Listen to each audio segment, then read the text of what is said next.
I thought we'd grab a cup of coffee. You've got a busy day. People would invite you on as kind of like the guest expert when it comes to the trickster phenomenon. If you were offered food by the bookwus, you would stay with the bookwus forever. People are just describing interactions with something. They carry with them the wisdom of the profane. You've got this sort of tricksterish thing all over the paranormal. I did bring something home. Hello from the Red Lion here in Port Angeles, Washington.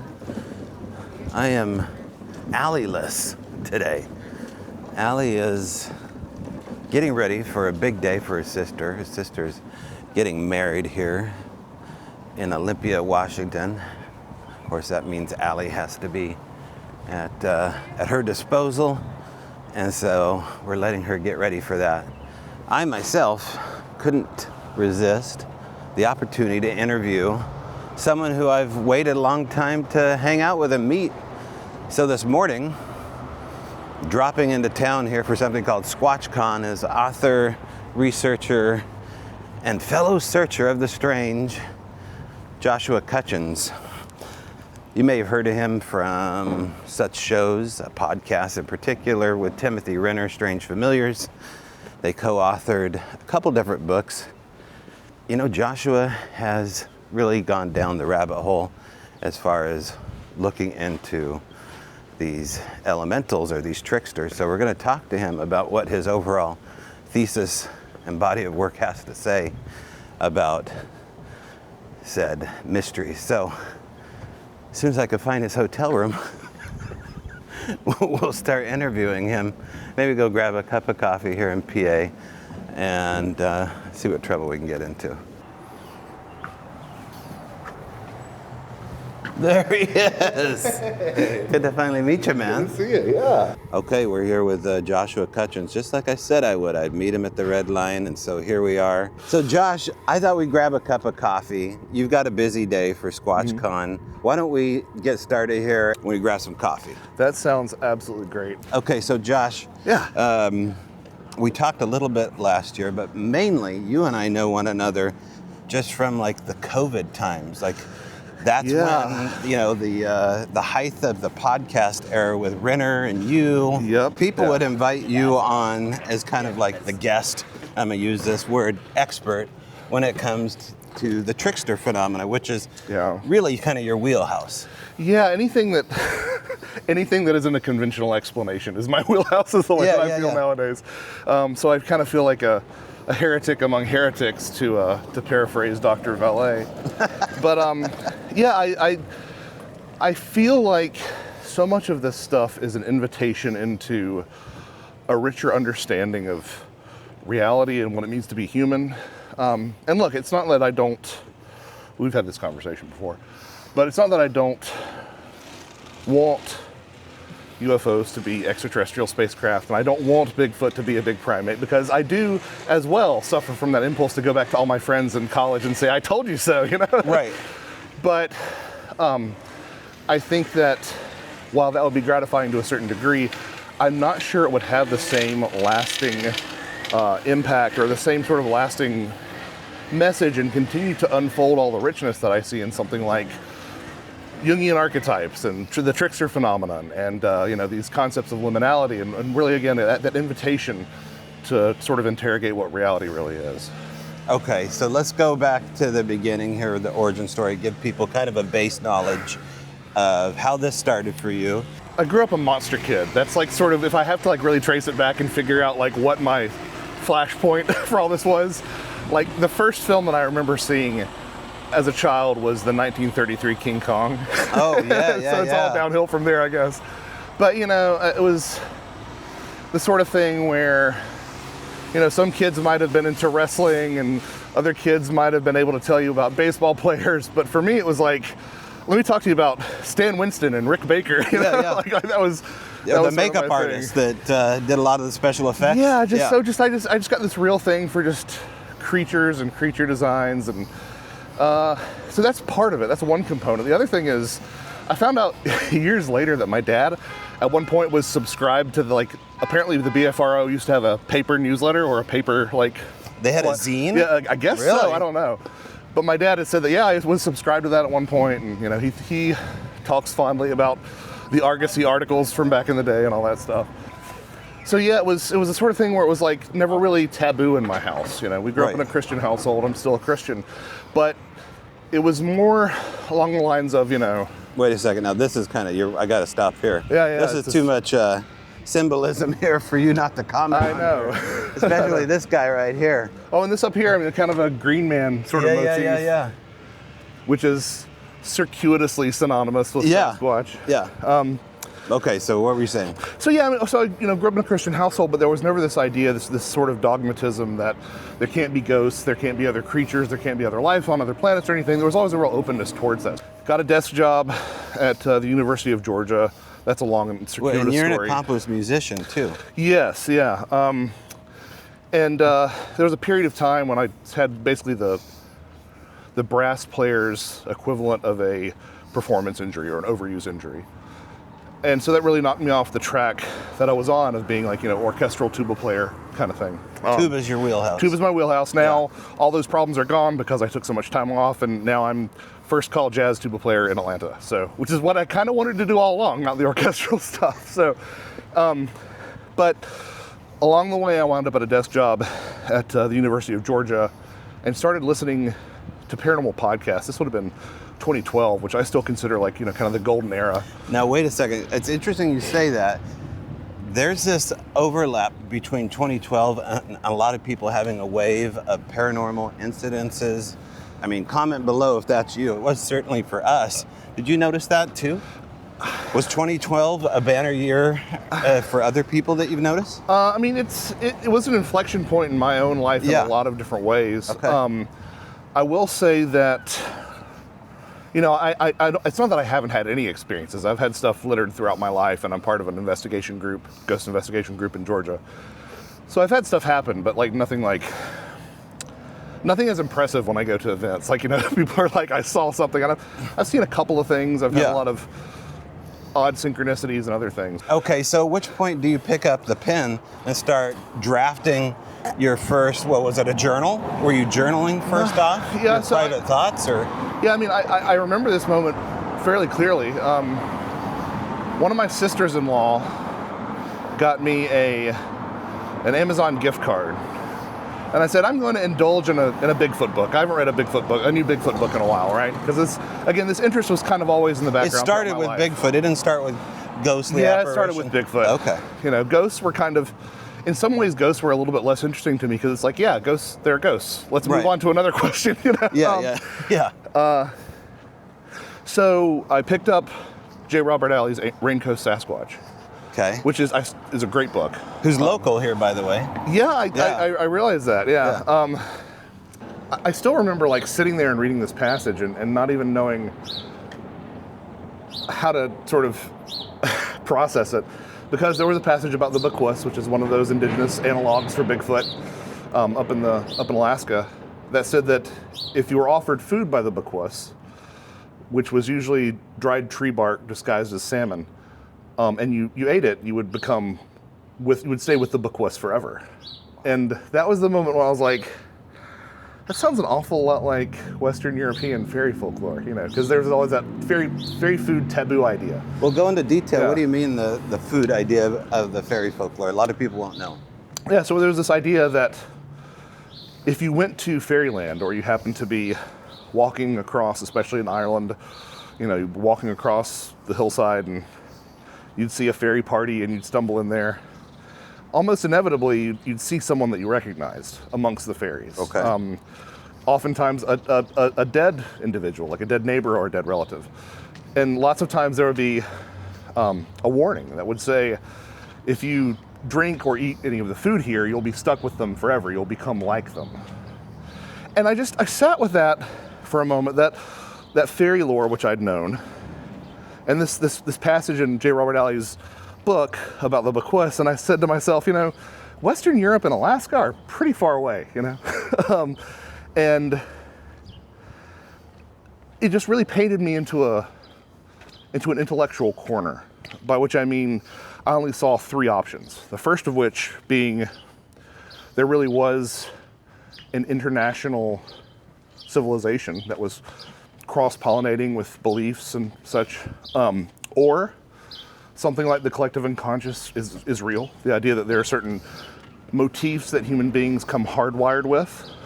Like ideas that converge just based upon like the evolutionary part? Well, we just saw sort of this Green Man motif, and the Green Man motif is one of those archetypes that does appear across cultures without any sort of apparent cultural transmission, right? Gotcha.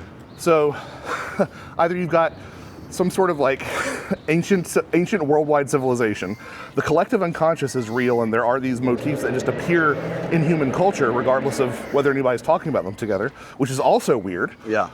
Or people are just describing interactions with something, I was just like, it's got to be one of these three, right? Like, I don't see any other options. Yeah. Because that's such a specific belief. And that was the sort of first steps into what became my first book, A Trojan Feast. Because I sat with that for a little bit and I was like, well, somebody should write a book about this. I'm like, somebody will write a book about this. Like, that was back in the days when, Nick Redfern was pumping out 5 books a year or whatever.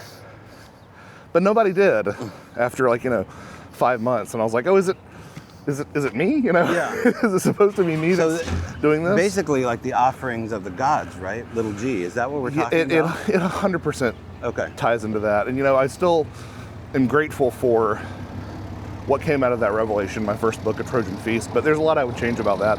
And one would be more perspectives along the lines of what you're talking about. There's a little bit of that, but I think it could be really expanded. Another idea, which you'll find in a lot of cultures, is this idea, I'm sure you've heard of something similar where you'll eat the flesh of your foe after you vanquish them so that you can attain their power, right?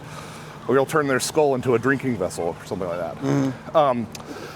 So there's that. We should at least say at this point that the idea of sacrifice, we'll just say sacrifice, is not so strange. It's strange to this culture because it's incredibly, but at times throughout other cultures, this is a very normal idea that you would sacrifice life. I would go a step further, and I would say that regardless of how we feel, sacrifice is what the universe runs on, right?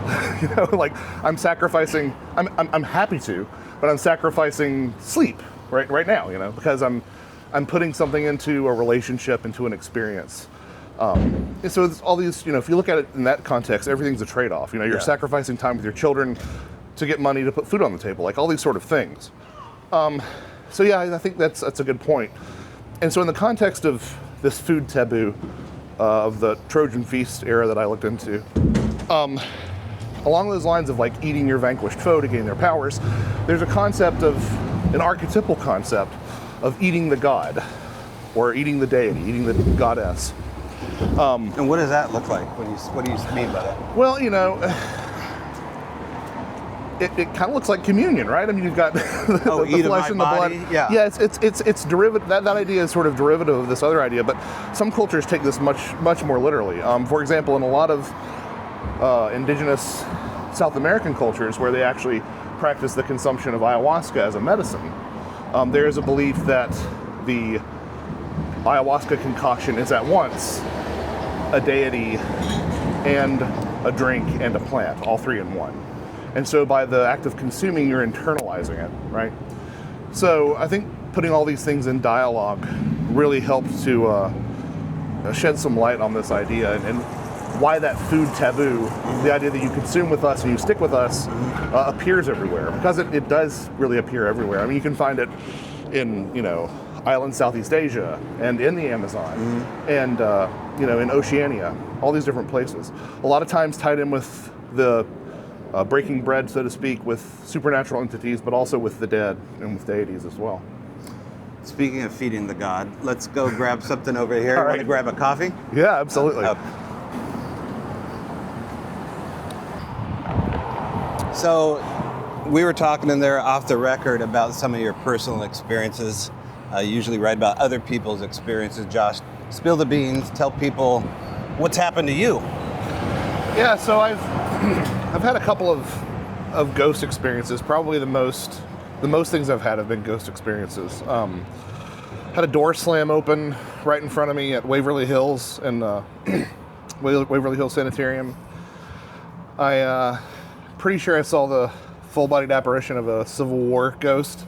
Wait, describe that, because that's like Scooby-Doo cool. Yeah, so we were visiting on a sort of Civil War history trip through like Virginia and stuff. We were visiting Stonewall Jackson's house, which was used as a hospital during the war. And there's a stairway to the second floor that's like super narrow. Like you just like me would kind of have to like go up like this. Right. So that meant that one group would stay at the top, one tour group would stay at the top while the other one came up, and then they'd go down.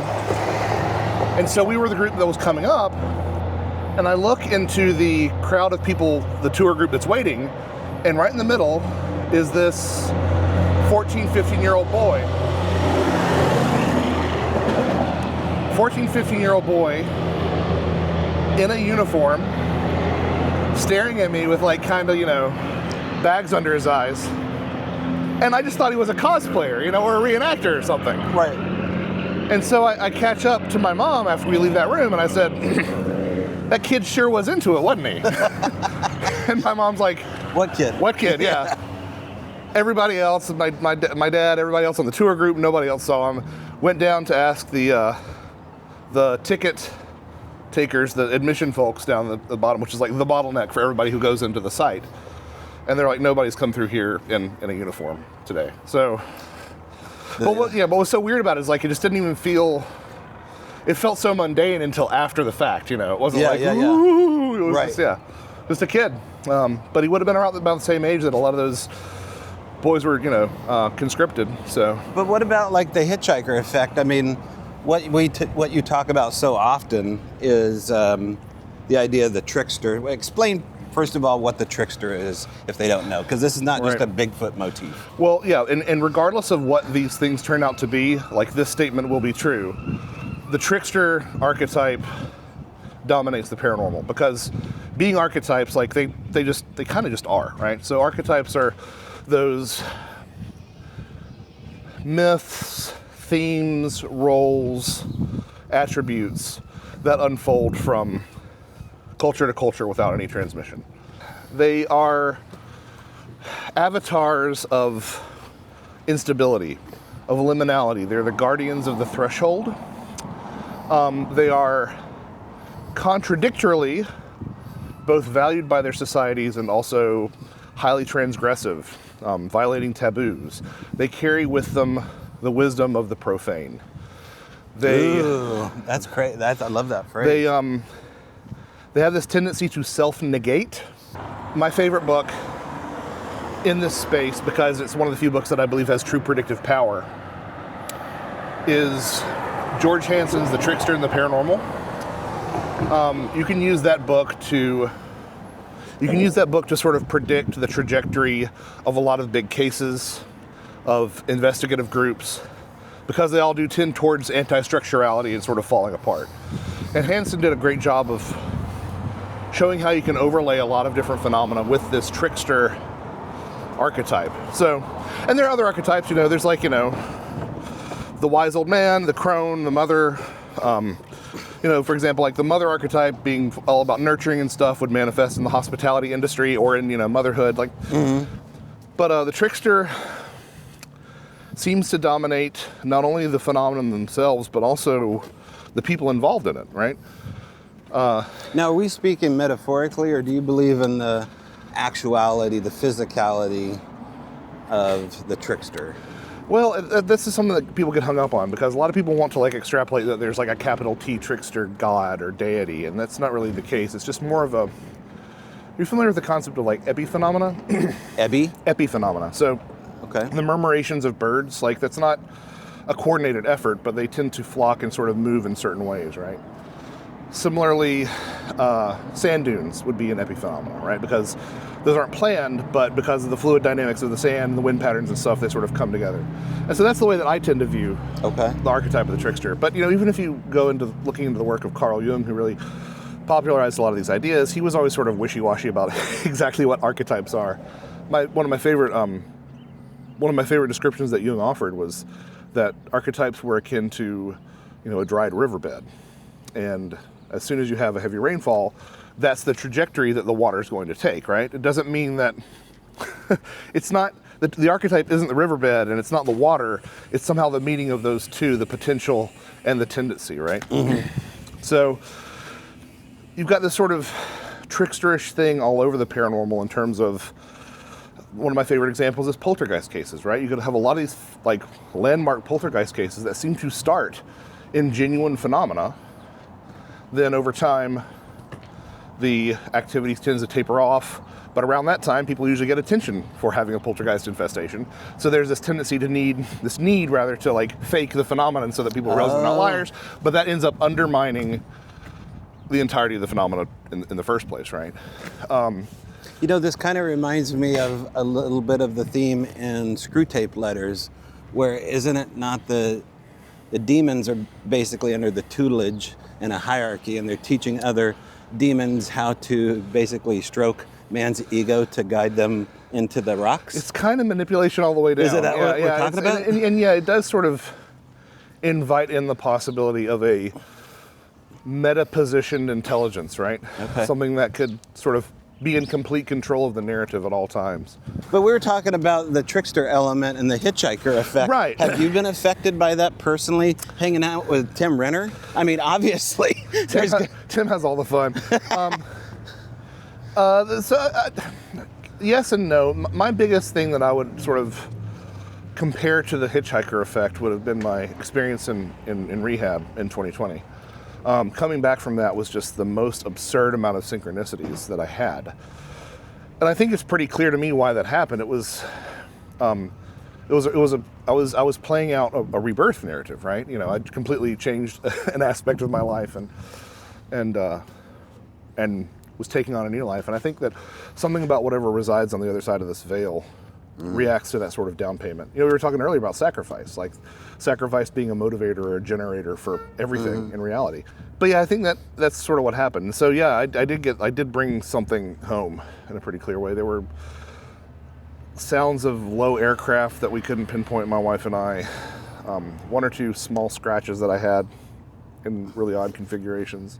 The thing that really struck me was the synchronicities, and I think that's part of what synchronicities are, is they're sort of like the wake that's thrown up by these things. And I had this one synchronicity after coming back from that, which was, and of course the experience there in rehab had its own sort of synchronicities attached to it, but the one that really sticks with me is, I get really worked up, so I have twin boys, and I get really worked up about the software that I need to upload into them, so it's like, you know, fluid dynamics and the October Revolution and, you know, the Industrial Revolution and you know, the capital of Greece and like all this stuff. I just get really anxious about, like, you know, teaching them stuff. And so because are you homeschooling? Yeah. Okay. Yeah. But I got really anxious about Aesop's fables. Just something that I latched onto because I'm diagnosed OCD. And it was the sort of thing where it's like, okay, Aesop's Fables. We got to start somewhere, so we're going to start with Aesop's Fables. So whatever I do, I'm going to come home as soon as I can. I'm going to get online. I'm going to order a book of Aesop's Fables because I don't remember how I learned about Aesop's Fables. Was it from, you know, cultural osmosis, or was it from like a cartoon? How did I learn it? Well, whatever. There are good lessons in Aesop's Fables. I'm going to get home. I'm going to order them a copy of Aesop's Fables.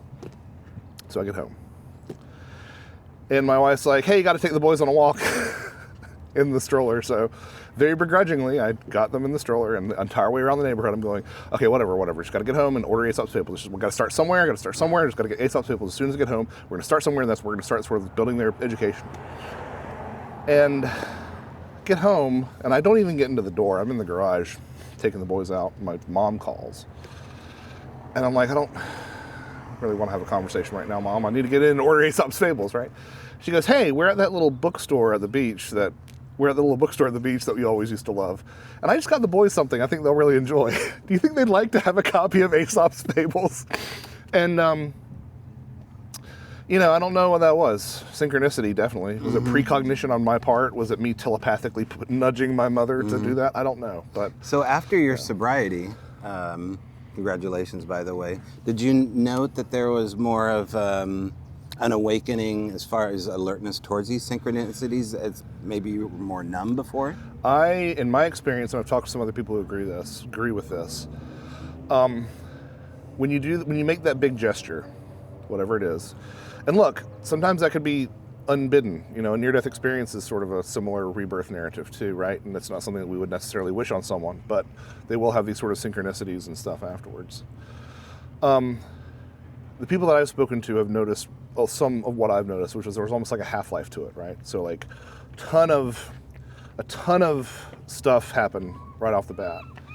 And then over time, that sort of became less and less, and now it's spaced further and further apart, right? But that's the thing that I brought home, whatever that is. And it felt like a good thing when I brought home. Boy, when you say the half-life element, that really resonates because there does seem to be this tapering off effect of the hitchhiker stuff. Because once you leave, I'm not saying that going to treatment is like going to a paranormal hotspot, but because it totally is. But the psychic, the total psychic discharge coming off of everybody around you, right? Well, yeah, and like it's the trickster thing, right? Yeah. I mean, like, look, recovery people are my people, and we're a tricky bunch. You know, we're a trickstery bunch. You know, the kind of person who'd say, you know, the kind of person who'd steal your wallet and then help you look for it. Like that's the old joke, right? Right. Again, humbling in the respect that I never thought those were my people, and they ended up being my people. So, and the number of people that you would talk to in rehab who have had a brush with this stuff is really, yeah, there's an entire book to be written or study to be done. Obviously, you'd have to go through like IRB approvals and stuff to do it ethically, but, you know, there's an entire book on addiction and the paranormal that I think would be really insightful. Oh, dude, I'm totally into this. Yeah. Like, whatever you're thinking right now, I think you should totally pursue this angle. No one's touched this, have they? I don't think so. And like the number of, like, it's just not only the number of people who've had those experiences who are in that situation, but who are open to high resolution interpretations of it, right? Yeah. So like, you talk to them about UFOs and they wouldn't automatically go, oh, it's aliens. They'd say, oh no, I think it's the third dimensional machine elves from the DMT space. There's like a surprising fluency with some of these unorthodox ideas. I just saw a seal. There he is. Oh, look at that. It's a nice size one there. Oh, 2 of them. Sorry, I just don't see that in Georgia. I don't see that in Atlanta too much. Oh, there we go. Let's take a peek. Yeah. You know, I brought you with this backdrop here just based upon the fact that we haven't talked about your experiences with Bigfoot. Do you have any experiences with Bigfoot? And if so, divulge. I mean, so I would at this point consider myself a Class B witness by the BFRO criteria, right? I've had some sort of Sasquatch adjacent experiences. The first one was during my honeymoon. Last night of the honeymoon, we were in Blue Ridge, Georgia. Hot tub on the back of the house, overlooking the valley. I'm yelling and hollering like an idiot because I saw a Bigfoot show once, you know. The next day we pack up to go, and my wife takes some light things out. My new wife, because, you know, again, honeymoon. Starts taking some stuff out of the car, and she comes back in, and she's like, "Dude, why did you do that?" And I said, "Why did I do what?" She's like, "Why did you do that?" And I said, "Look, you know, we're like less than a week into the marriage. Like, let's not start off on a bad foot, right?" She's like, "Come out here and look." And I took a picture at one point, and I don't know what's happened to it because this was like, you know, 3 iPods ago, right? But there was a rock about the size of a basketball or so that was like wedged behind the rear driver's side tire, if my memory serves. Didn't look like it rolled from anywhere. Wasn't covered in red Georgia clay. And this particular driveway to this cabin was at like a 45-degree angle almost. It felt like it was incredibly steep. I'm probably exaggerating, but very steep, 1/4 mile driveway up to this cabin. And I'm like, it didn't seem to roll anywhere. If you're gonna prank me, did you pull it all the way from the bottom of the driveway, or if you're gonna prank me, like put it on my roof or put it on the hood of the car? So I really don't know if I called in something that night or what, but that was one of the first experiences that I had. And so the entire time was really, really quiet. Mm-hmm. Until towards the end, everybody's accounted for. There are 2 cars, one on either side of us, campfire in the middle. I can see everyone. And I hear a car door slam. In the middle of nowhere? 15 miles into private land that they had permission to go into. And I looked at the person across the fire from me, and I'm like, "Did you hear?" And they said, "A car door slam." And I said, "Yeah." And nobody else really got what that meant.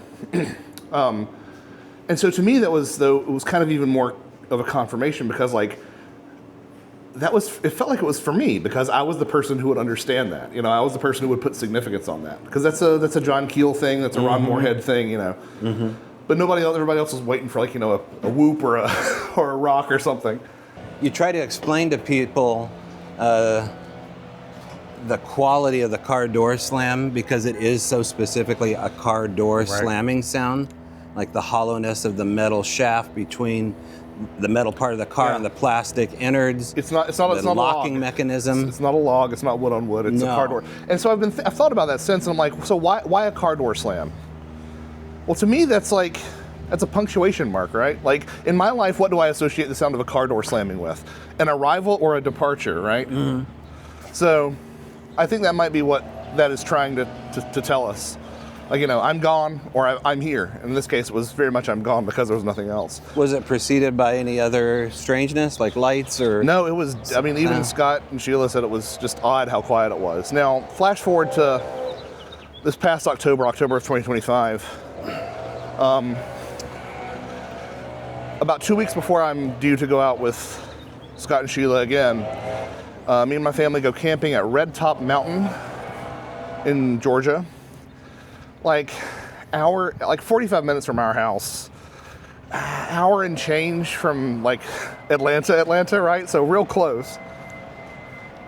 I've been aware of a handful of sightings from that area near Red Top, but 2 separate nights I was there. One time I heard what sounded like a huge crash of a tree in the middle of the night, close, and then much farther away, the sound of an emergency vehicle siren that set off the dogs, and then something else that was not a dog or a siren sort of joining in the chorus. Really? Yeah. And I know I wasn't dreaming, because I remained awake enough to write it down on my phone. Yeah. So like I was at least that awake. And similarly, I was at least that awake the next night when in the middle of the night I woke up and I heard, you know, what sounded like a siamang, you know, or a bonobo, not a bonobo, but like a gibbon, you know. A primate sound? Yeah. Like a real whoop, whoop, whoop. Oh, a typical. Not too far away, yeah. And, you know, if you were to drive near Red Top, you'd be like, this seems way too close to a major metropolitan area to have Bigfoot activity, but it's what it seemed like to me, you know. And there's a report from a cemetery that is like, I think, less than 2 miles from where we were as the crow flies, across the lake where we were, of a Bigfoot sighting. So it just goes to show you that you don't have to go out into the middle of nowhere. Right. You can be like on the edge of the middle of nowhere or right next to the middle of nowhere and experience that sort of thing. And then so later that month, went out with Scott and Sheila, and you can hope for a sighting of something, but you kind of just take what you get, you know. Yeah. And we really are there just to pick up the little crumbs that they leave behind it. Well, I think was it you that said, Tim, we don't have permission to get video, we have permission to get audio? Well, it felt that way. Well, and that's what a lot of my occultist friends have said. Like the number of times that they hear things more than they see things. Yeah, like audio, or whatever it is about the sound compared to the visual. Yeah. What do you think that is? I mean, as far as esoteric knowledge, is there a theme to that? About the visual being more powerful? I think it might require more effort. Gotcha. To sort of appear like that. But well, in addition to, like, you know, that trickster archetype, it's like when you don't have the opportunity to be ambiguous when you appear full-bodied to someone, right? Like when it's a sound, you can say, oh, it was a this, or oh, it was a that. You know, you can sort of always, there's that, again, plausible deniability, that layer of it. So, speaking of which, when I was out there with Scott and Sheila, you know, they're outdoors people. They were very transparent about, like, nope, that's a coyote. Nope, that's an owl. Nope, that's this. Nope, that's that. And every now and then, though, they'd be like, yeah, that's exactly what you think it is. Like, that's why you're here. So I've heard that as well. But the thing that really I have a hard time explaining that happened that night was, I'd always said, like, I just want a rock thrown at me. Like, that's right, just give me one rock. Which is a weird thing to request, but I always said that. And so we're sitting around the campfire, and I hear this sound that sounds like somebody underhand tossing a rock like the size of these rocks, or a pine cone or something that lands maybe 2 or 3 feet from me. It had been very windy the night before. Didn't hear a single thing fall from the trees. This was dead calm this night, and I did hear that. Not only did I hear it, but at least 3 other people did, including Sheila and my friend Tim Banal. So. And how recent was that one? It was actually November 1st, I believe, or it was either Halloween night or November 1st. I think. And were you November trying to 1st. instigate phenomena? That's why you're there? That was the sole purpose? It was an outing to do a Bigfoot search, right? This was after we came back to the camp. And I just... So we turn on the lights, Friend of mine grabs the thermal, doesn't see anything beyond the tree line. We turn on all our lights and thoroughly search this patch of ground because we had it pinpointed because it was right beside me. It was an 8x8 maybe patch of ground, not a thing that looked like it did it. So it was almost like it felt more like in a port, in a poltergeist case than it did that. And I kind of makes me wonder if that's not what we're dealing with when we see some of these thrown stones. It's something more akin to a port. Yeah. Have you noted that there is a sound associated with the ports? Snap, I believe. Yeah. And that's... Or a popping sound? Kind of like what you've heard, yeah. Yeah. What do you make of this, what I would call, in Dan Aykroyd's family lineage, called spirit jelly? Maybe something akin to ectoplasm attached as a residue left behind after a visitation. I have so many thoughts on ectoplasm. They call it alba vernix as associated with Bigfoot, but we're talking about a waxy, oily residue. So here's the thing about it. That waxy, oily residue, sometimes described as cobweb-like in some of the spiritualist literature, but would oftentimes evaporate from sealed containers, right? Yeah. And that's the exact same thing that you used to hear about this sort of residue known as angel hair in the UFO phenomenon back in the 50s and 60s. People would either see it falling from the UFO or at landing sites. They'd place it inside a sealed container and it would always evaporate, right? So that kind of makes me wonder if it's not the same thing. And to that extent, too, you have these sort of apocryphal stories of people placing their hands on gray aliens and saying that they feel spongy or crinkly or something like that. Puts me in the same mindset. Robert Kirk, who wrote the Secret Commonwealth, said that the fairies' bodies were spongious and delicate, which puts me in the same mindset of all that too. I think even at the Virginia case, the New Revelations put out by James Fox, they describe the doctor on scene that the entity that he interviewed and talked to in the ER room in Virginia, Brazil, he said it was like a oily red skin. Yeah.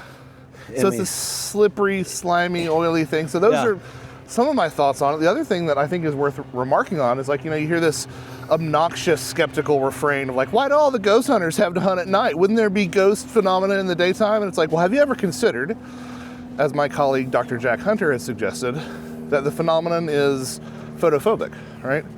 That it literally manifests more readily when there isn't daylight. I wonder about that. I think that there's something to say in regards to that and, sensory deprivation and shamanic initiations happening sometimes in underground caverns. Caverns and caves being the places of oracles.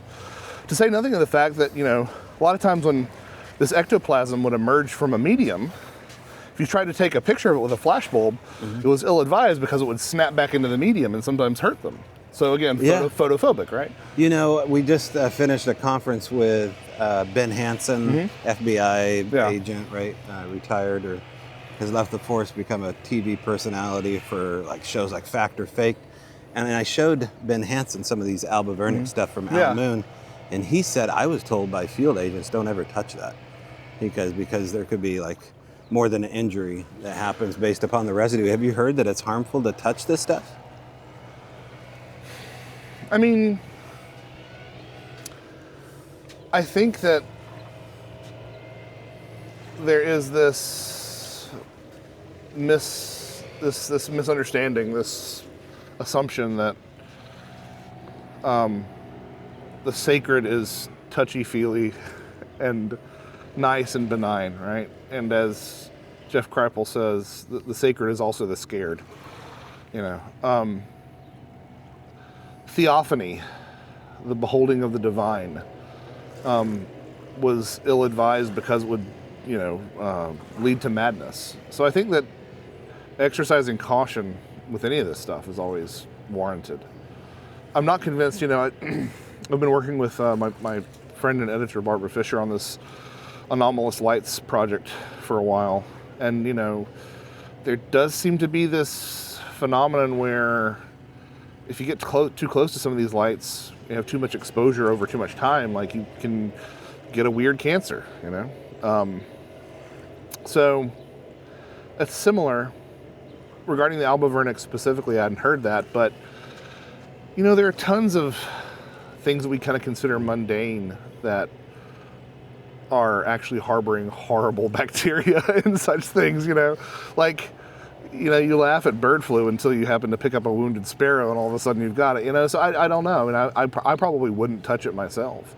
Let me throw a quote at you here. I know it left a mark on me. Someone said, just because it's mysterious and unsolved doesn't mean that you should try to be the investigator.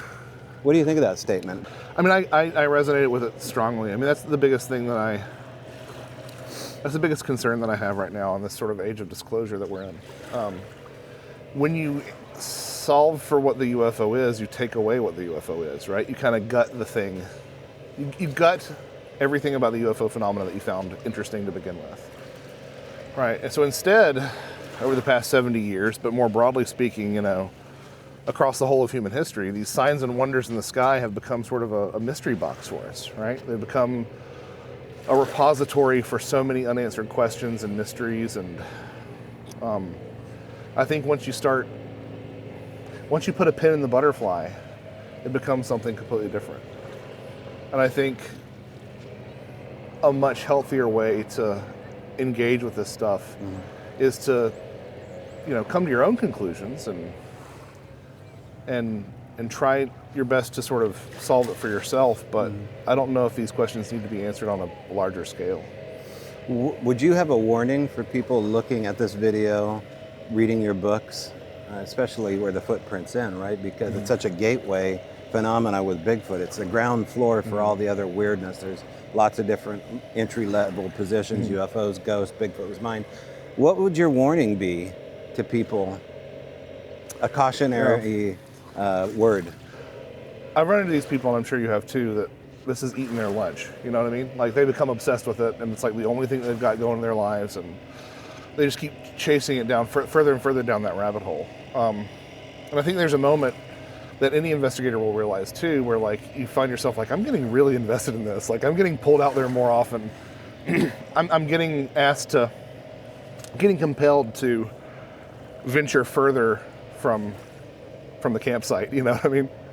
And I think it's important to partition yourself, right? To partition your interests and have something else going on in your life.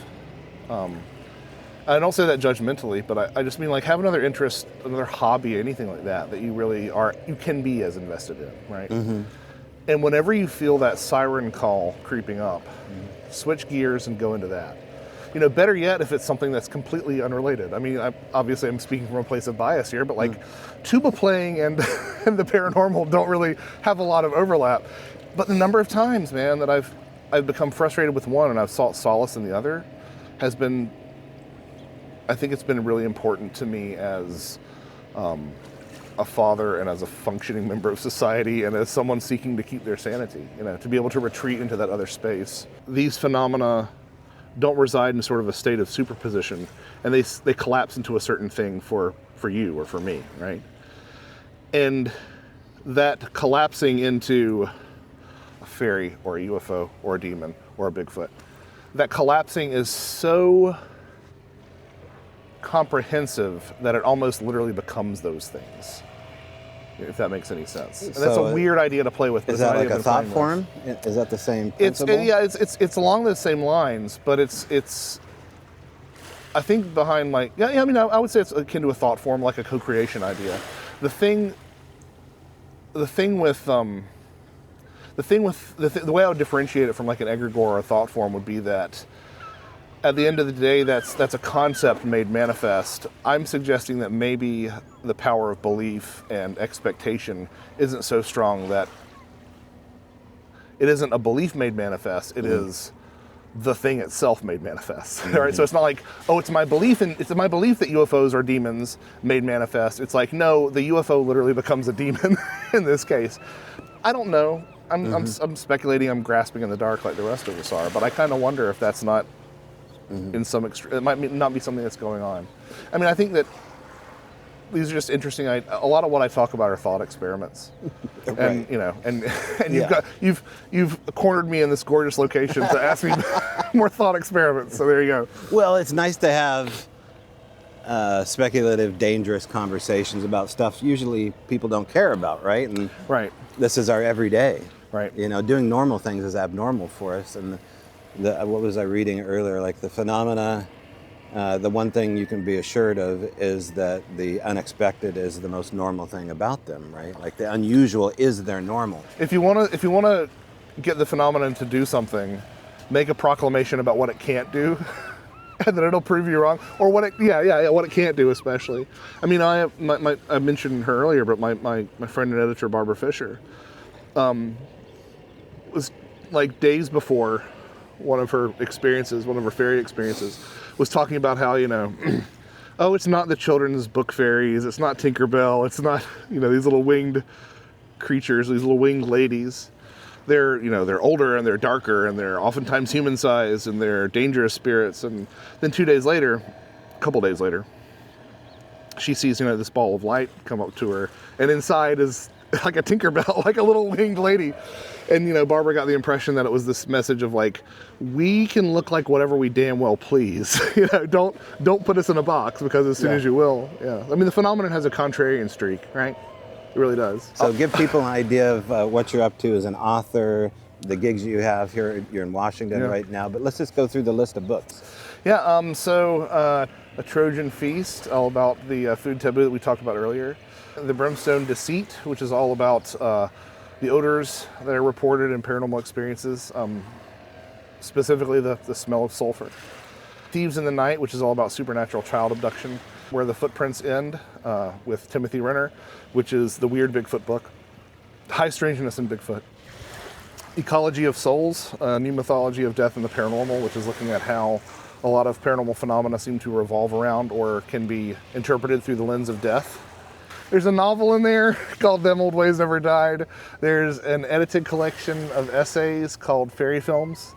There's also last year's Fourth Wall Phantoms, which is all about this sort of porous boundary between fiction and fact that I've been sort of alluding to all this time, and about how the phenomenon seems to incorporate a lot of our fictions and a lot of our beliefs about it. And then this year I'm releasing a new book all about being pixie-led and being led astray, but also putting that in dialogue with instances of having your engine stopped by different things, which, most people you'll talk to will say, oh, UFOs stop cars and they stop it because of electromagnetic interference. And that's not really what I found. I found that it's a lot weirder than EMF, and it happens from everything. Everything can stop your car. Fairies, ghosts, cryptids, all can stop engines. So that book should be coming out pretty soon here in 2026. All right, so Squatch Con, are you speaking tonight? Tomorrow. Oh, tomorrow. But I mean, that'll be long gone after this video airs. But yeah, I'm going to be at the Trevette Clinic Parafest in the beginning of May. And then I'll be at Contact in the Desert at at the end of May. I'm so excited for that one. I'm real excited for that one. Then the Lilydale Symposium in upstate New York in July. Then on to the Van Meter Visitor Festival in September, and Cumberland Con up in Somerset, well, where am I now? In Somerset, Kentucky, in October. So a full year of conferences if geopolitics will just cooperate. Right. My attitude has been that the question about whether or not this sort of stuff exists and how it exists, those are important questions, but if we wait until those are answered, we're never going to start asking more interesting questions. So for me, I feel better, more comfortable, more interested in moving beyond that binary of does it exist or doesn't exist, and into the realm of, what can we learn from this if it does? What kind of real is this? I'm sorry, but these guys right here, I think they're getting paid by the hour because these have been they've been blowing the same spot for the last 2 hours. Yeah, literally 2 hours, Hey man, I appreciate it. This is so much fun. Thank you so much. You bet.